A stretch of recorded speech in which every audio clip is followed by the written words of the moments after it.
प्रस्तुत उद्बोधन स्वामी विवेकानंद जी के प्रवचनों पर आधारित कर्मयोग पुस्तक से ली गई है। परोपकार में हमारा ही उपकार है, ऐसा विचार स्वामी जी का था।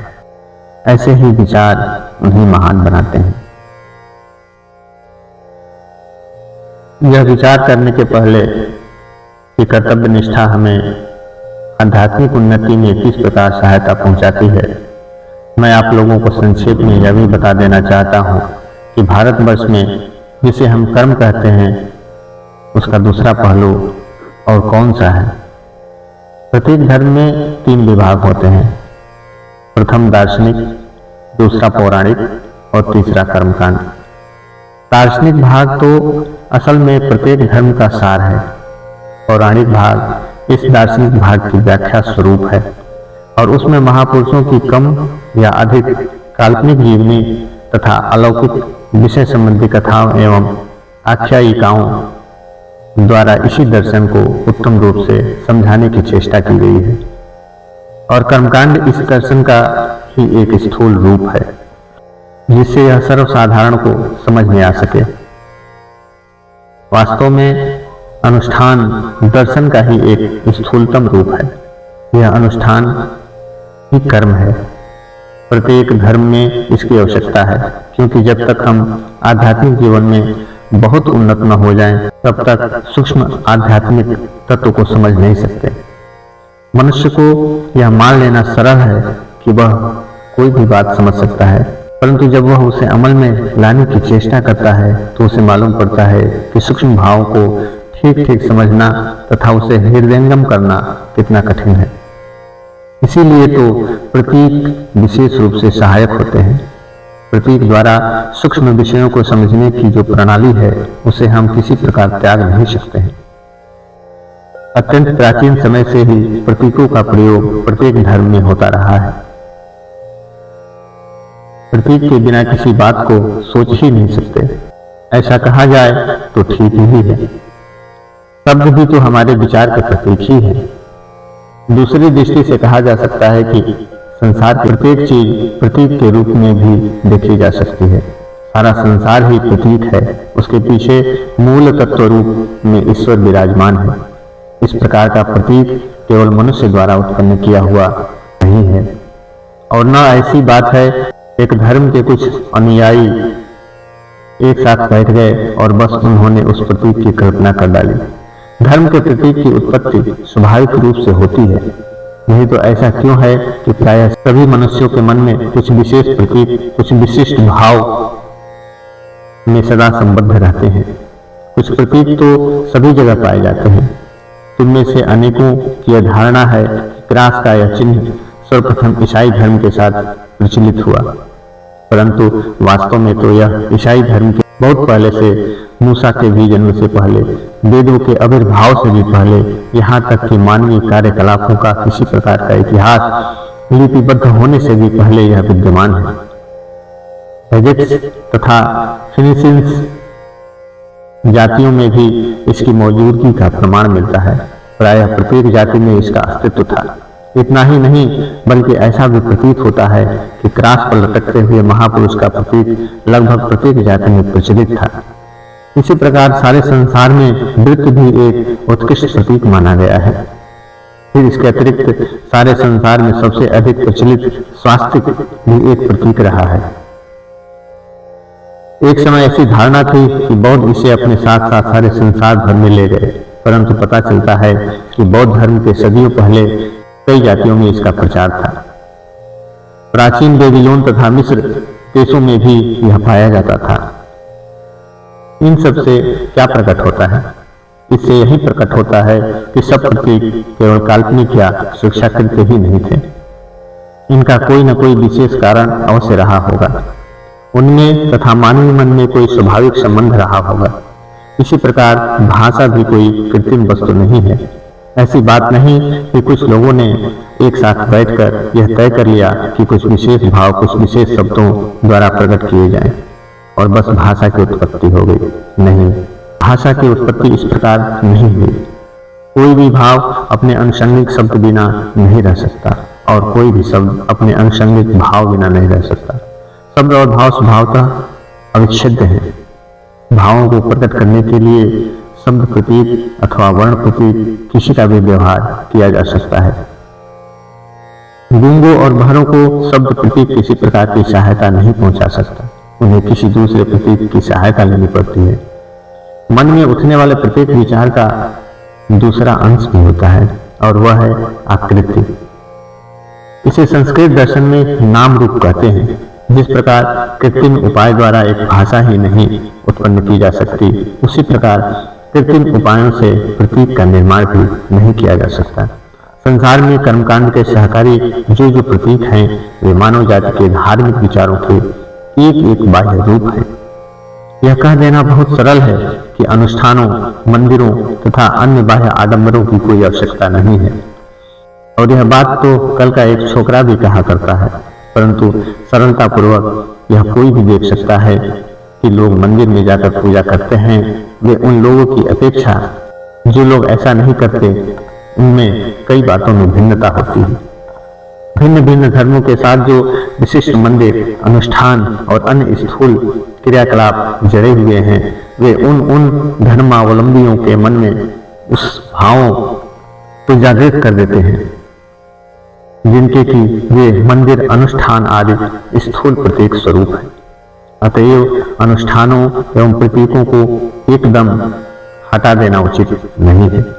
इन सब विषयों का अध्ययन एवं अभ्यास स्वभावतः कर्मयोग का ही एक अंग है। इस कर्मयोग के और भी कई पहलू हैं। उनमें से एक है भाव और शब्द के संबंध को जानना एवं यह भी ज्ञान प्राप्त करना कि शब्द शक्ति से क्या क्या हो सकता है। प्रत्येक धर्म शब्द की शक्ति को मानता है, यहाँ तक कि किसी किसी धर्म की तो यह धारणा है कि समस्त सृष्टि शब्द से ही निकली है। ईश्वर के संकल्प का बाह्य आकार शब्द है, और चूंकि ईश्वर ने सृष्टि रचना के पूर्व संकल्प एवं इच्छा की थी, इसीलिए सृष्टि शब्द से ही निकली है। इस जड़वत जीवन के कोलाहल में हमारे स्नायुओं में भी जड़ता आ गई है। ज्यों ज्यों हम बूढ़े होते जाते हैं, संसार की ठोकरें खाते जाते हैं, त्यों त्यों हम में अधिकाधिक जड़ता आती जाती है, और फलस्वरूप हमारे चारों ओर निरंतर हमारे ध्यान को आकर्षित करने वाली जो सारी घटनाएं घटती रहती हैं, उनके प्रति हम उदासीन रहकर उनसे कोई शिक्षा ग्रहण नहीं कर पाते। परंतु कभी कभी ऐसा भी अवसर अवश्य आता है जब मनुष्य का स्वाभाविक भाव प्रबल हो उठता है और हम इन साधारण सांसारिक घटनाओं का रहस्य जानने का प्रयत्न करने लगते हैं। तब हमें आश्चर्य होता है। इस प्रकार आश्चर्यचकित होना ही ज्ञान लाभ की पहली सीढ़ी है। शब्द के उच्च दार्शनिक तथा धार्मिक महत्व को छोड़ देने पर भी हम देखते हैं कि हमारे इस जीवन नाटक में शब्द प्रतीक का विशेष स्थान है। मैं तुमसे बातचीत कर रहा हूँ, तुम्हें स्पर्श नहीं कर रहा हूँ, पर मेरे शब्द द्वारा उत्पन्न वायु के स्पंदन द्वारा तुम्हारे कान में जाकर तुम्हारे कर्म स्नायुओं को स्पर्श करते हैं और उससे तुम्हारे मन में असर पैदा करते हैं। इसे तुम रोक नहीं सकते। भला सोचो तो इससे अधिक आश्चर्यजनक बात और क्या हो सकती है। एक मनुष्य दूसरे को बेवकूफ कह देता है और बस इतने से ही वह दूसरा मनुष्य उठ खड़ा होता है और अपनी मुट्ठी बांधकर उसकी नाक पर एक घूंसा जमा देता है। देखो तो शब्द में कितनी शक्ति है। एक स्त्री बिलख बिलख कर रो रही है, इतने में एक दूसरी स्त्री आ जाती है और वह उसे कुछ सांत्वना के शब्द कहती है। प्रभाव यह होता है कि वह रोती हुई स्त्री उठ बैठती है और उसका दुख दूर हो जाता है और वह हंसने लगती है। देखो तो शब्द में कितनी शक्ति है। उच्च दर्शन में जिस प्रकार शब्द शक्ति का परिचय मिलता है, उसी प्रकार साधारण जीवन में भी इस शक्ति के संबंध में विशेष विचार और अनुसंधान न करते हुए भी हम रात को इस शक्ति को उपयोग में ला रहे हैं। इस शक्ति के स्वरूप को जानना तथा उसका उत्तम रूप में उपयोग करना भी कर्मयोग का एक अंग ही है। दूसरों के प्रति हमारे कर्तव्य का अर्थ है दूसरों की सहायता करना। संसार का भला करना। अब प्रश्न उठता है कि हम संसार का भला क्यों करें। वास्तव में बात यह है कि ऊपर से तो हम संसार का उपकार करते हैं, परंतु असल में हम अपना ही उपकार करते हैं। हमें सदैव संसार का उपकार करने की चेष्टा करनी चाहिए और कार्यों में भी यही हमारा सर्वोच्च उद्देश्य होना चाहिए। परंतु यदि ध्यानपूर्वक देखा जाए तो प्रतीत होता है कि संसार में हमारी सहायता की बिल्कुल आवश्यकता नहीं है। यह संसार इसलिए नहीं बना कि हम अथवा तुम आकर इसकी सहायता करें। एक बार मैंने एक उपदेश पढ़ा था, वह इस प्रकार था, यह सुंदर संसार बड़ा अच्छा है क्योंकि इसमें हमें दूसरों की सहायता करने के लिए समय तथा अवसर मिलता रहता है। ऊपर से तो यह भाव सचमुच सुंदर है, परंतु यह कहना कि संसार को हमारी सहायता की आवश्यकता है, क्या यह घोर ईश्वर निंदा नहीं है? यह सच है कि संसार में दुख कष्ट बहुत हैं और इसीलिए लोगों की सहायता करना हमारे लिए सर्वश्रेष्ठ कार्य है। परंतु आगे चलकर हम देखेंगे कि दूसरों की सहायता करने का अर्थ है अपनी ही सहायता करना। मुझे स्मरण है, एक बार जब मैं छोटा था तो मेरे पास कुछ सफेद चूहे थे। ये चूहे एक छोटे से संदूक में रखे गए थे और उस संदूक के भीतर उनके लिए छोटे छोटे चक्के बना दिए गए थे। जब चूहे उन चक्कों को पार करना चाहते तो वे चक्के वहीं के वहीं घूमते रहते और वे बेचारे चूहे कहीं भी बाहर नहीं निकल पाते। बस यही हाल संसार का है तथा संसार के प्रति हमारी सहायता का है। उपकार केवल इतना ही होता है कि हमें नैतिक शिक्षा मिलती है। संसार न तो अच्छा है और न बुरा। बात इतनी है कि प्रत्येक मनुष्य अपने लिए अपना अपना संसार बना लेता है। यदि एक अंधा संसार के बारे में सोचने लगे तो वह उसके समक्ष या तो मुलायम या कड़ा प्रतीत होगा अथवा शीत या उष्ण प्रतीत होगा। हम सुख या दुख की समष्टि मात्र हैं। यह हमने अपने जीवन में सैकड़ों बार अनुभव किया है। बहुधा नौजवान आशावादी होते हैं और वृद्ध निराशावादी। तरुण के सामने अभी अपना सारा जीवन पड़ा है, परंतु वृद्ध की केवल यही शिकायत रहती है कि उसका समय निकल गया। कितनी ही अपूर्ण इच्छाएं उसके हृदय में मचलती रहती हैं, जिन्हें पूर्ण करने की शक्ति उसमें आज नहीं है। परंतु है दोनों मूर्ख। हमारी मानसिक अवस्था के अनुसार ही हमें यह संसार भला या बुरा प्रतीत होता है।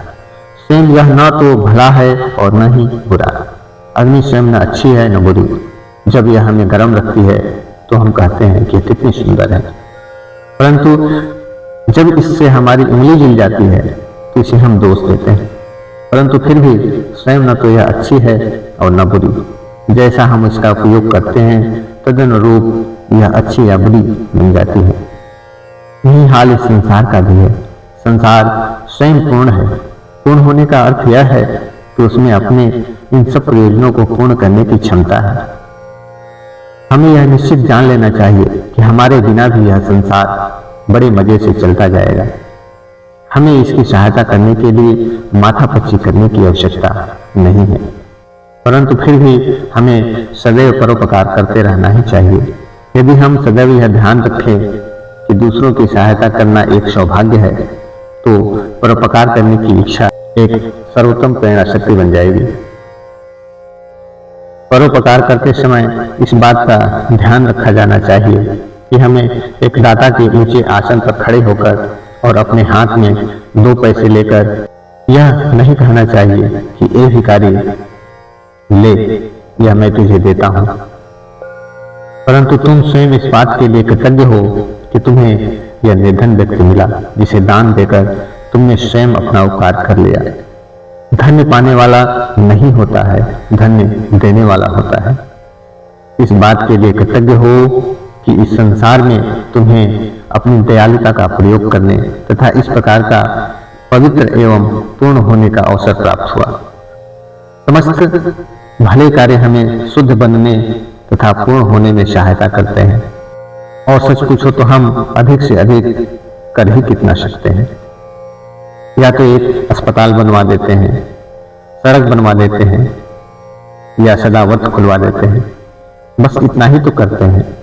हम गरीबों के लिए एक कोष खोल देते हैं, 10-20 लाख रुपए इकट्ठा कर लेते हैं, उसमें से 5 लाख का एक अस्पताल बनवा देते हैं, 5 लाख नाच तमाशे में फूंक देते हैं और शेष का आधा कर्मचारी लूट लेते हैं। बाकी तो बचता है, वह किसी तरह गरीबों तक पहुंचता है। परंतु उतने से हुआ क्या? आधी का एक झोंका तुम्हारी इन सारी इमारतों को 5 मिनट में नष्ट कर सकता है। फिर तुम क्या करोगे? एक भूकंप तो तुम्हारी तमाम सड़कों, अस्पतालों, नगरों और इमारतों को धूल में मिला सकता है। अतएव इस प्रकार की संसार की सहायता करने की खोखली बातों को हमें छोड़ देना चाहिए। यह संसार न तो तुम्हारी सहायता का भूखा है और न मेरी, परंतु फिर भी हमें निरंतर कार्य करते रहना चाहिए, निरंतर परोपकार करते रहना चाहिए। क्यों?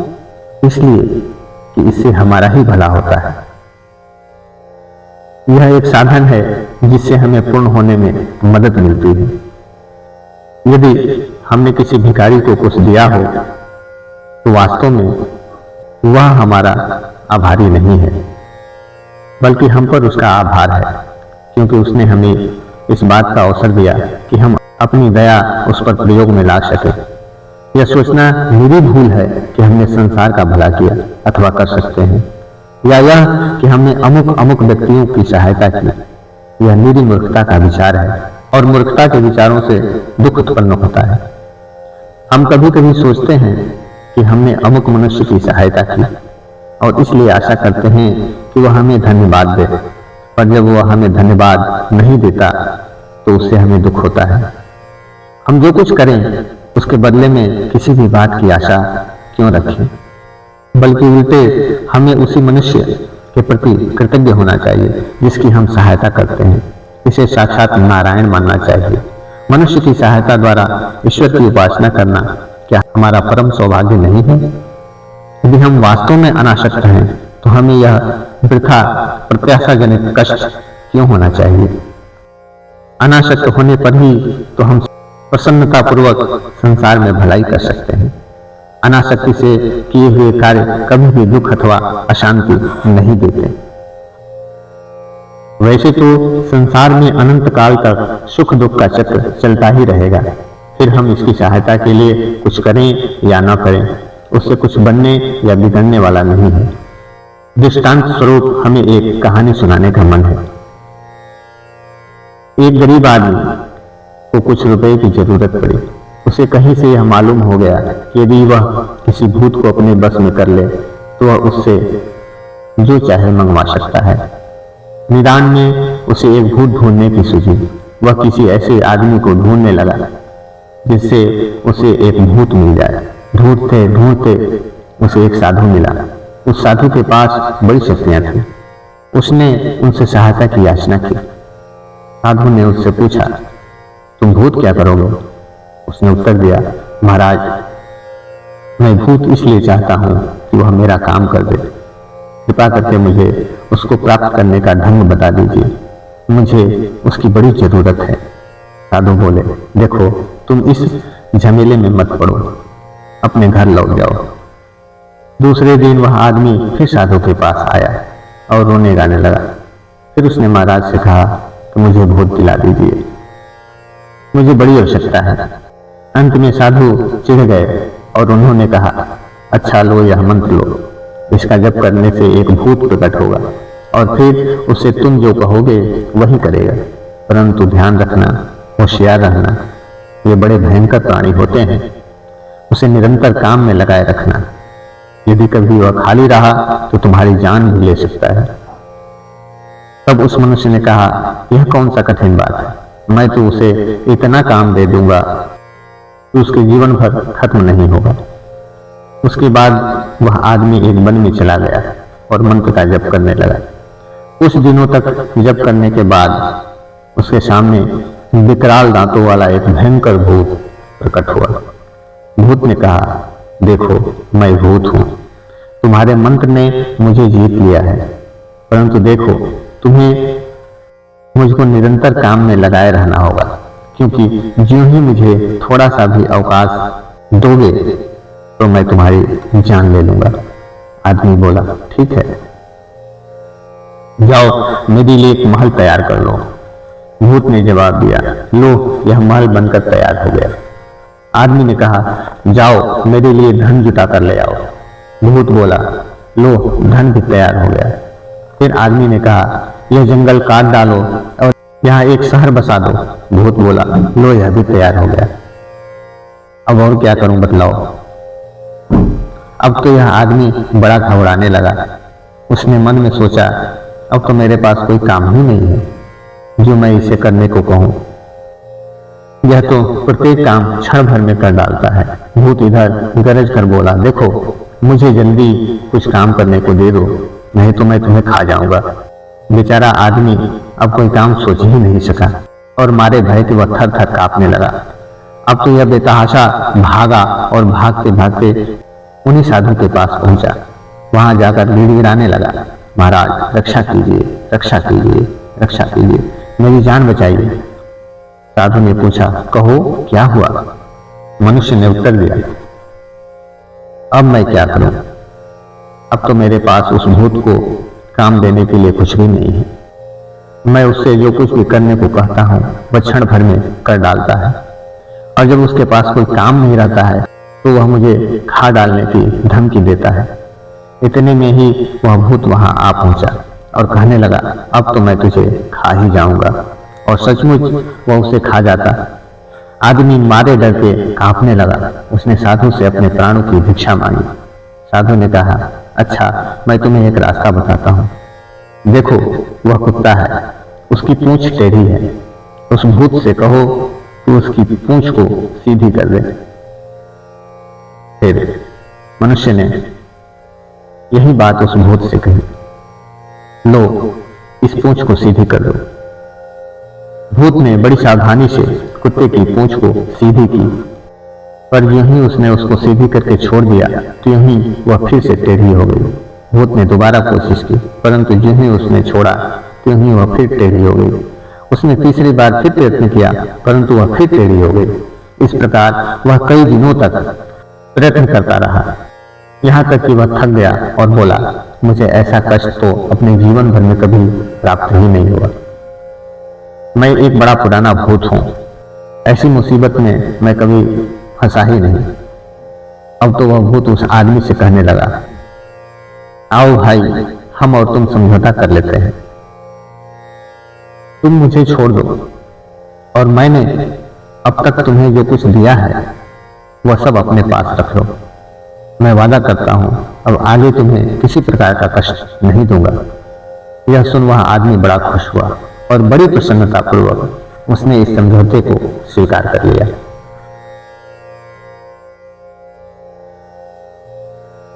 हमारा यह संसार भी बस कुत्ते की टेढ़ी पूंछ के समान है। सैकड़ों वर्षों से लोग इसे सीधा करने का प्रयत्न कर रहे हैं, परंतु ज्यों ही वे इसे छोड़ देते हैं त्यों ही यह फिर से टेढ़ा का टेढ़ा हो जाता है।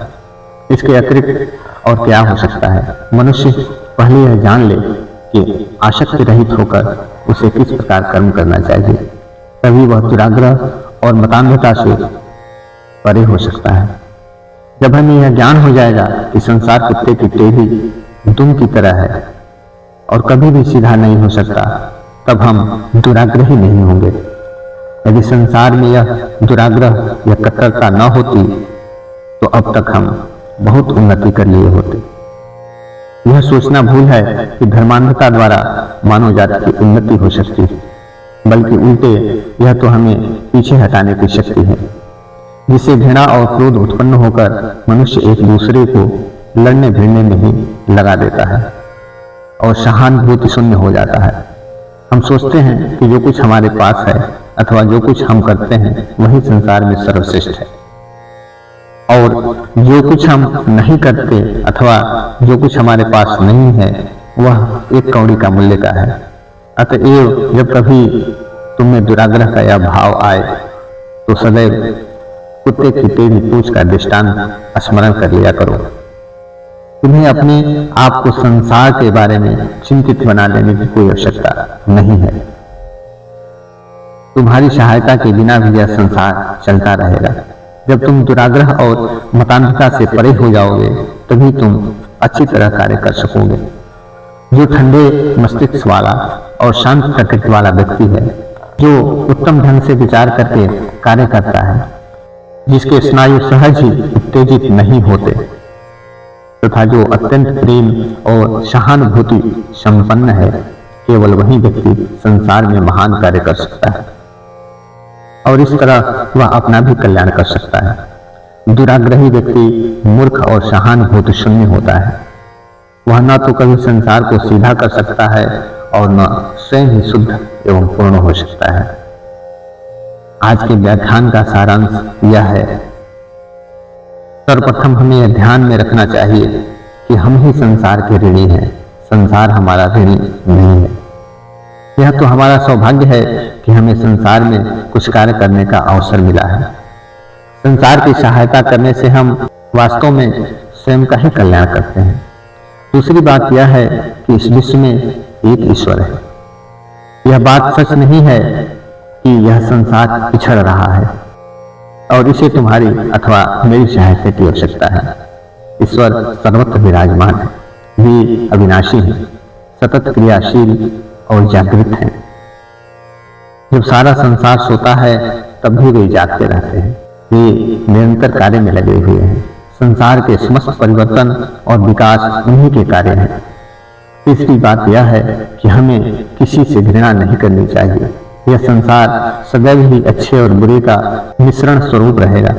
हमारा कर्तव्य है कि हम दुर्बल के प्रति सहानुभूति रखें और एक अन्यायी के प्रति भी प्रेम रखें। यह संसार तो चरित्र गठन के लिए एक विशाल व्यायामशाला है। इसमें हम सभी को अभ्यास रूप कसरत करनी पड़ती है, जिससे हम आध्यात्मिक बल से अधिकाधिक बलवान बनते रहते हैं। चौथी बात यह है कि हमें किसी प्रकार की दुराग्रह नहीं होना चाहिए, क्योंकि दुराग्रह प्रेम का विरोधी है। बहुधा दुराग्रहियों को तुम यह गाल बजाते हुए सुने होगे, हमें पापी से घृणा नहीं है, हमें तो घृणा पाप से है। परंतु यदि कोई तुम्हें एक ऐसा मनुष्य दिखा दे जो सचमुच पाप और पापी में भेद कर सकता है, तो ऐसे मनुष्य को मैं देखना चाहूंगा। मुख से ऐसा कहना सरल है। यदि हम द्रव्य और उसके गुण में भली भांति भेद कर सकें तो हम पूर्ण हो जाएं, पर इसे अमल में लाना इतना सरल नहीं है। हम जितने ही शांत चित्त होंगे, हमारे स्नायु जितने शांत रहेंगे, हम उतने ही अत्यधिक प्रेम संपन्न होंगे और हमारा कार्य भी उतना ही अधिक श्रेष्ठ होगा। ओम शांति शांति शांति। सबके लिए सद्बुद्धि, सबके लिए उज्जवल भविष्य, यही हमारी ईश्वर से प्रार्थना है।